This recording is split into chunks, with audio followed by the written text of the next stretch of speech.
Querido irmão, querida irmã, para esse terceiro domingo da Páscoa, nesse dia 1º de maio, lembramos aí São José Operário, Dia do Trabalhador, temos como proposta de reflexão o texto de João, capítulo 21, do versículo 1 a 19. Naquele tempo, Jesus apareceu de novo aos discípulos à beira do mar de Tiberíades. A aparição foi assim. Estavam juntos Simão Pedro, Tomé, chamado Dídimo, Natanael de Caná da Galileia, os filhos de Zebedeu e outros 2 discípulos de Jesus. Simão Pedro disse a eles: Eu vou pescar. Eles disseram: Também vamos contigo. Saíram e entraram na barca, mas não pescaram nada naquela noite. Já tinha amanhecido e Jesus estava de pé na margem. Mas os discípulos não sabiam que era Jesus. Então Jesus disse: Moços, tendes alguma coisa para comer? Responderam: Não. Jesus disse-lhes: Lançai a rede à direita da barca e achareis. Lançaram, pois, a rede e não conseguiam puxá-la para fora por causa da quantidade de peixes. Então o discípulo a quem Jesus amava disse a Pedro: É o Senhor. Simão Pedro, ouvindo dizer que era o Senhor, vestiu sua roupa, pois estava nu, e atirou-se ao mar. Os outros discípulos vieram com a barca, arrastando a rede com os peixes. Na verdade, não estavam longe da terra, mas somente a cerca de 100 metros. Logo que pisaram a terra, viram brasas acesas, com peixe em cima e pão. Jesus disse-lhes: Trazei alguns dos peixes que apanhastes. Então Simão Pedro subiu ao barco e arrastou a rede para a terra. Estava cheia de 153 grandes peixes, e apesar de tantos peixes, a rede não se rompeu. Jesus disse-lhes: Vinde comer. Nenhum dos discípulos se atrevia a perguntar quem era ele, pois sabiam que era o Senhor. Jesus aproximou-se, tomou o pão e distribuiu-o por eles, e fez a mesma coisa com o peixe. Esta foi a terceira vez que Jesus, ressuscitado dos mortos, apareceu aos discípulos. Depois de comerem, Jesus perguntou a Simão Pedro: Simão, filho de João, tu me amas mais do que estes? Pedro respondeu: Sim, Senhor, tu sabes que eu te amo. Jesus disse: Apacenta os meus cordeiros. E disse de novo a Pedro: Simão, filho de João, tu me amas? Pedro disse: Sim, Senhor, tu sabes que eu te amo. Jesus lhe disse: Apacenta as minhas ovelhas. Pela terceira vez perguntou a Pedro: Simão, filho de João, tu me amas? Pedro ficou triste, porque Jesus perguntou 3 vezes se ele o amava. Respondeu: Senhor, tu sabes tudo. Tu sabes que eu te amo. Jesus disse-lhe: Apacenta as minhas ovelhas. Em verdade te digo, quando eras jovem, tu te cingias e ias para onde querias. Quando fores velho, estenderás as mãos e outro te cingirá e te levará para onde não queres ir. Jesus disse isso, significando com que morte Pedro iria glorificar a Deus. E acrescentou: Segue-me. Palavra da salvação. Glória a vós, Senhor. Querido irmão, querida irmã, segundo os estudiosos, o capítulo 21 do Evangelho de João é um acréscimo posterior. Não podemos tomar este texto e outros como uma crônica jornalística. O autor quer informar sobre a experiência que os apóstolos fizeram do ressuscitado. O texto de hoje é claramente dividido em duas partes: a pesca abundante e a missão de Pedro. O relato da pesca pode demonstrar a crise que a comunidade está passando. Pesca infrutífera numa noite. Com o amanhecer de um novo dia, alusão à nova realidade a partir da ressurreição de Jesus, os apóstolos descobrem a presença de Jesus e, a seu mando, conseguem grande pesca. Sem a presença do ressuscitado, a missão da igreja pode estar destinada ao fracasso. O fruto da missão depende da presença e da adesão à palavra de Jesus, que os convida a jogar a rede. Como para os discípulos, para nós também, nem sempre é fácil perceber a nova realidade da presença do ressuscitado. A partir da percepção da sua presença, nossa vida terá sentido e nossa missão dará resultados. Para conhecer e seguir fielmente o Mestre e conduzir a comunidade, é indispensável o amor. A pergunta a Pedro, você me ama? Hoje é dirigida a cada um de nós. O amor é o que nos identifica como cristãos. Querido irmão, querida irmã, o Evangelho de João nos conta, como já foi dito, a terceira aparição de Jesus ressuscitado. Jesus está na praia e aguarda Pedro e seus colegas que voltam da pescaria. Não tinham conseguido nada naquela noite. Da praia, Jesus dá uma orientação: lançar a rede à direita da barca. Com dificuldade, arrastaram as redes com 153 grandes peixes. Com peixe no braseiro, Jesus os chama para comer. A presença de Jesus ressuscitado na comunidade depois de sua morte manifesta-se na direção da ação dos discípulos. Lancem as redes daquele lado, na eficácia da missão, a grande quantidade de peixes. Na unidade da comunidade em expansão, a rede não se rasgou. E na Eucaristia, que alimenta e fortalece os missionários, refeição de pão e peixe. Querido irmão, querida irmã, a proposta desse dia considerar a importância que tem o domingo para os cristãos, a importância de meditar sobre isso. E agora, reze assim comigo: ó Cristo, apareces de novo aos discípulos e os convidas a lançar as redes de pesca. Ficam abismados com a imensa quantidade de peixes apanhados, símbolo do sucesso na missão sob a tua palavra. Amém. Querido irmão, querida irmã, dando continuidade à reflexão da palavra de Deus, da liturgia desse terceiro domingo da Páscoa, desse dia 1º de maio, dia que lembramos a memória aí de São José Operário, dia do trabalhador, você poderá até acompanhar na sua Bíblia os textos de Atos dos Apóstolos, capítulo 5, do versículo 27 a 32, 40 a 41. Também a segunda leitura, o Apocalipse 5, 11 a 14. Tomar também o texto de João, capítulo 21, de 1 a 19. E também rezar o Salmo 29.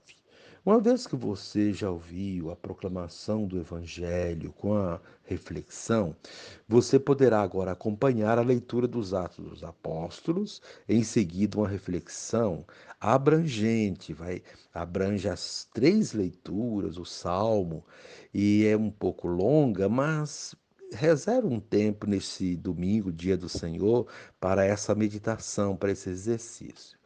Leitura dos Atos dos Apóstolos.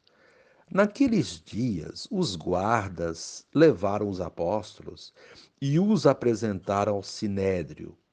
O sumo sacerdote começou a interrogá-los, dizendo: Nós tínhamos proibido expressamente que vós ensinasseis em nome de Jesus. Apesar disso, enchestes a cidade de Jerusalém com a vossa doutrina. E ainda nos quereis tornar responsáveis pela morte desse homem. Então Pedro e os outros apóstolos responderam: É preciso obedecer a Deus antes que aos homens. O Deus de nossos pais ressuscitou Jesus, a quem vós matastes, pregando-o numa cruz. Deus, por seu poder, o exaltou, tornando-o guia supremo e salvador, para dar ao povo de Israel a conversão e o perdão dos seus pecados. E disso somos testemunhas, nós e o Espírito Santo, que Deus concedeu àqueles que lhe obedecem. Então, mandaram açoitar os apóstolos e proibiram que eles falassem em nome de Jesus, e depois os soltaram. Os apóstolos saíram do conselho muito contentes por terem sido considerados dignos de injúrias por causa do nome de Jesus. Palavra do Senhor, graças a Deus. Querido irmão, querida irmã, continuamos nossa reflexão acerca das constantes e insistentes aparições de Jesus ressuscitado entre os discípulos, como prova da sua ressurreição, para que eles acreditassem e seguissem a missão, e para que nós acreditemos e sigamos firme na missão de testemunhá-lo com palavras e ações. Nesse terceiro domingo da Páscoa, temos a terceira aparição de Jesus, e aqui ele aparece como um pedinte à beira do mar, perguntando se os discípulos tinham algo para comer. Esse dado nos provoca a enxergar Cristo crucificado e ressuscitado nos nossos irmãos que sofrem, sobretudo naqueles que batem à nossa porta ou nos que nos abordam pedindo comida. E são tantos, uma multidão, como a que vemos na segunda leitura do livro do Apocalipse. Esses nos mostram que há tanto por fazer, mas que é preciso ter amor no coração, senão não perceberemos Jesus nesses, nem faremos nada por eles. O evangelho de hoje é o apêndice do evangelho de São João. Os discípulos, embora abatidos e desanimados pelo ocorrido, decidem ir pescar. Pescar aqui significa a missão. Eles decidem que vão continuar a missão, mesmo não tendo certeza da ressurreição. Por um lado, essa iniciativa é boa, pois mostra que ainda havia dentro deles o desejo de que as coisas que Jesus ensinou e fez não acabassem ali, com a sua morte. Por outro, a atitude de ir pescar, isto é, de ir para a missão sem ter plena certeza da ressurreição, é fracasso na certa, como de fato foi, pois o texto diz que naquela noite eles nada pescaram. A noite aqui tem um significado muito importante. Noite, no Evangelho de João, significa tempo de escuridão, de incertezas, de medo, ou seja, tudo o que os discípulos estavam vivendo naquele momento após a crucificação de Jesus. Embora muitos prefiram pescar à noite, aqui isso é sinal de uma missão incerta, sem rumo, sem clareza das coisas. Eles estavam de fato perdidos e sem perspectivas, mas Deus não os abandonou. Vemos a mão de Deus agindo e colocando um amanhecer na vida deles. Amanhecer significa não apenas o raiar de um novo dia, mas o raiar de um novo tempo, um tempo de esperança, porque o ressuscitado os espera na margem. O Cristo ressuscitado continua a nos esperar na margem da vida e na vida dos marginalizados. E só vamos reconhecê-los se houver amor e fé no nosso coração, se houver perspectivas. Porém, os discípulos não sabiam que aquele que estava na margem era Jesus. Jesus pergunta se eles têm alguma coisa para comer. Eles dizem que não, pois de fato não tinham. Esse não ter o que comer mostra a miserabilidade daqueles que não têm Jesus ressuscitado na sua vida, pois estarão sempre de redes e mãos vazias, embora possam até ter celeiros ou despensas cheias, ou contas volumosas nos bancos. Ao ouvir a resposta negativa, Jesus pede que eles joguem a rede do outro lado, o lado direito, que eles achariam peixe. O evangelista João não coloca a resistência deles em jogar a rede, como fazem os outros evangelistas. Mostra apenas que eles obedecem e que obtêm um bom resultado, pegando tanto peixe que não conseguiam puxar a rede para fora. Temos aqui outro ensinamento importante. Se a nossa missão não está dando certo, se não está sendo fecundo o nosso trabalho pastoral e missionário, é sinal de que estamos jogando a rede do lado errado. Ou seja, que estamos tendo procedimentos que não são corretos, ou procedimentos que talvez estejam ultrapassados. Enfim, é hora de pensar em mudar de atitude, é hora de rever essas posturas e procedimentos missionários. É o que a igreja no Brasil vem pedindo desde o pedido do Papa São João Paulo II para irmos para as águas mais profundas.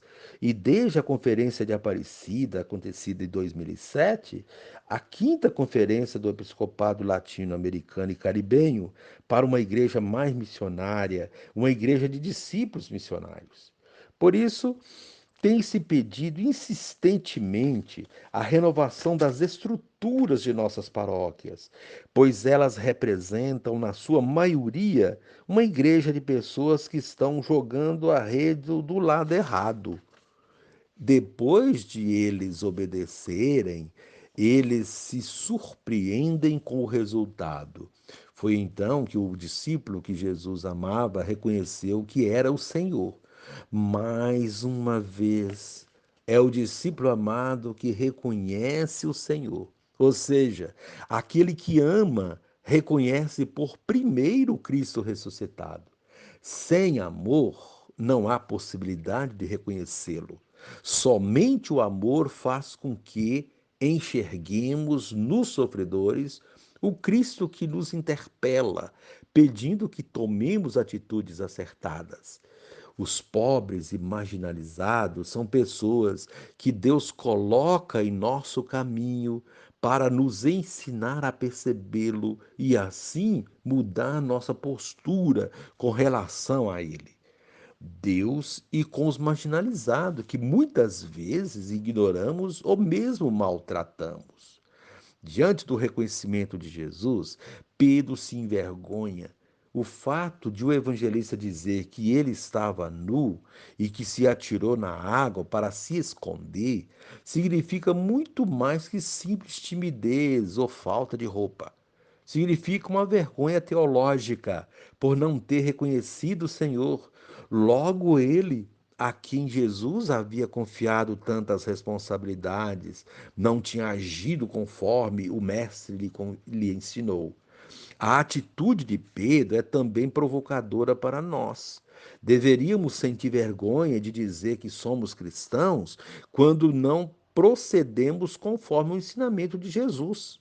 Quando vamos para a missão desanimados e sem esperança, quando insistimos em atitudes que não têm dado certo, quando não reconhecemos no irmão que sofre o Cristo ressuscitado, quando nossos trabalhos missionários ou na igreja são meros formalismos, apenas para cumprir obrigações religiosas ou um calendário de atividades. Jesus faz Pedro ver a sua própria nudez, seu próprio vazio, o nada que ele era sem o nada que ele era sem Jesus na sua vida.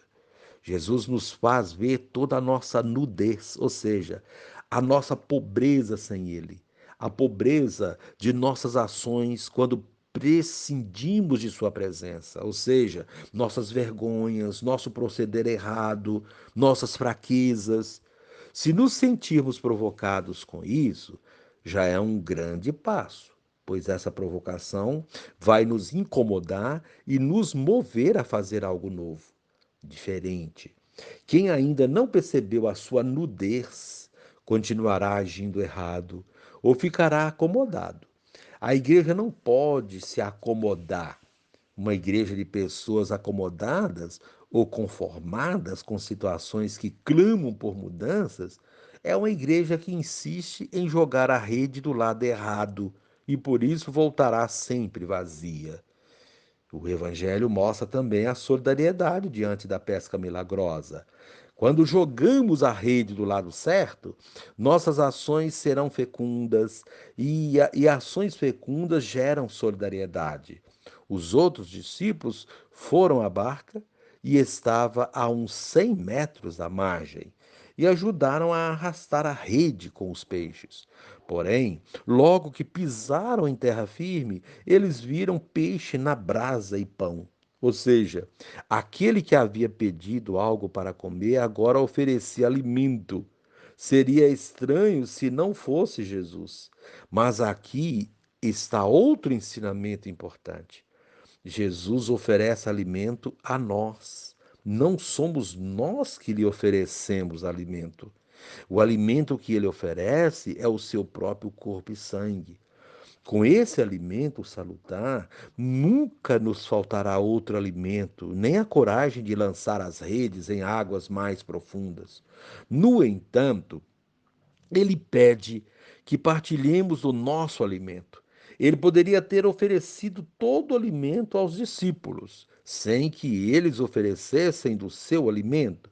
Mas Jesus pediu que eles também trouxessem alguns peixes que eles acabaram de pescar. Temos aqui o gesto da partilha, que é outro ensinamento profundo de Jesus, como vemos na passagem da multiplicação dos pães. Sem partilha não há solidariedade, e sem solidariedade não se solucionam os problemas deste mundo. A falta de partilha e solidariedade revela a falta de amor, e a falta de amor é sinal da falta de Deus. Quem não ama mostra que não tem Deus no coração e não o perceberá presente na sua vida nem na vida do mundo. Assim, esse gesto de partilha revela a dinâmica do reino de Deus e é o sinal elementar para que a missão do ressuscitado continue na missão dos seus discípulos. Foram tantos os peixes que eles pescaram que mal conseguiam arrastar as redes. Quando obedecemos a Cristo, tudo dá certo e o resultado da missão é fecundo e surpreendente. Lembramos aqui o pedido de Maria nas bodas de Caná. Quando faltou vinho, ela pediu que eles obedecessem a Jesus, que tudo daria certo e não lhe faltaria vinho. De fato, isso aconteceu. A água se transformou em vinho, o melhor vinho. Assim acontece quando obedecemos às ordens de Deus, seus mandamentos, sua palavra. O resultado é surpreendente, mesmo que estejamos vivendo momentos de aridez em nossa vida. Depois disso, Jesus pediu que eles comessem. Eles sabiam que era Jesus, mas não se atreviam a perguntar quem era ele. Quando acreditamos em Jesus na Eucaristia e na nossa vida, não precisamos ficar perguntando, questionando sobre ele. Basta comungar com ele e viver a nossa fé. Quem questiona sobre Deus mostra que não tem fé. Nessa terceira vez que Jesus aparece aos discípulos, ele repete o gesto eucarístico. Toma o pão e distribui para eles e faz a mesma coisa com o peixe. Ou seja, esse gesto recorda quando ele tomou o pão, deu aos seus discípulos, fez a mesma coisa com o cálice e depois disse: Fazei isso em memória de mim. gesto que nós repetimos em cada Eucaristia. Gesto que não deve ser apenas uma mera recordação, mas uma memória teológica, ou seja, um compromisso com Ele. A partir de então, os discípulos reafirmaram seu compromisso com Cristo, fundamentado no amor. Jesus pergunta insistentemente a Pedro: Simão, filho de João, você me ama mais do que estes outros? Pedro responde que sim, mas diante da insistência, parece se aborrecer. Jesus insiste com Pedro por vários motivos, dentre eles porque Pedro teria demonstrado fraqueza na fé e no amor, porque a responsabilidade confiada a Pedro era muito grande e Jesus precisava saber se estava confiando algo tão importante a alguém que o amava de fato. Também mostra que sem amor não é possível ser igreja e vivermos uma vida de partilha e solidariedade. E também porque Pedro iria enfrentar muita dificuldade, como vemos na primeira leitura de hoje, mas sobretudo pelo tipo de morte que ele iria ter, em consequência dessa missão de amor. Jesus continua se aproximando de nós todos os dias, no labor de nossa vida e perguntando se nós o amamos. Se a nossa resposta for afirmativa, ele confia a nós responsabilidades, como confiou a Pedro. Depois de ter certeza de que Pedro o amava, ele pediu que ele apacentasse suas ovelhas, ou seja, que a cuidasse dos seus, que fizesse da igreja que nascia a partir dele uma igreja de compromisso fraterno, de cuidado de uns para com os outros. Assim, a igreja que nasce alicerçada em Pedro, isto é, nos apóstolos, é uma igreja que deve apacentar o rebanho de Cristo, procurar as ovelhas perdidas e carregá-las nos ombros, uma igreja compromissada com a vida. Estamos agindo dessa maneira? Vale a pena pensar sobre isso nesse domingo. Essa é a árdua missão da igreja, a nossa missão como discípulo missionário de Jesus Cristo, que, como vemos na primeira leitura de hoje dos Atos dos Apóstolos, nessa leitura vemos as dificuldades enfrentadas pelos apóstolos e discípulos, mas vemos também o Cristo ressuscitado entre eles, dando-lhes a força necessária para não desanimarem, não desistirem e continuarem jogando as redes, mesmo que o mar esteja tempestuoso ou cheio de obstáculos. A coragem dos apóstolos mostra a certeza na ressurreição. A nossa coragem vai também mostrar que cremos no ressuscitado entre nós, mesmo que sejamos perseguidos, caluniados, açoitados ou mortos, não vamos desistir. A missão de Jesus não pode parar porque há obstáculos ou porque há quem não queira que o reino aconteça. Há em nossa volta o clamor de milhões e milhões, como mostra a segunda leitura do livro do Apocalipse, e não podemos calar a nossa voz. O Cordeiro imolado por nós é digno de receber poderes, louvores e glórias, e isso se concretizará se nós formos testemunhas fiéis dos seus ensinamentos. Querido irmão, querida irmã, enfim, que saibamos perceber o ressuscitado presente entre nós, nos ensinando o caminho certo, o procedimento correto e a maneira mais acertada na missão. Tudo isso vai acontecer se tivermos amor no coração. E agora, reze assim comigo. Divino Espírito, dispõe-me a ser como Jesus, capaz de doar a vida como expressão de amor, de modo a poder ajudar os irmãos e irmãs no caminho da fé. Amém.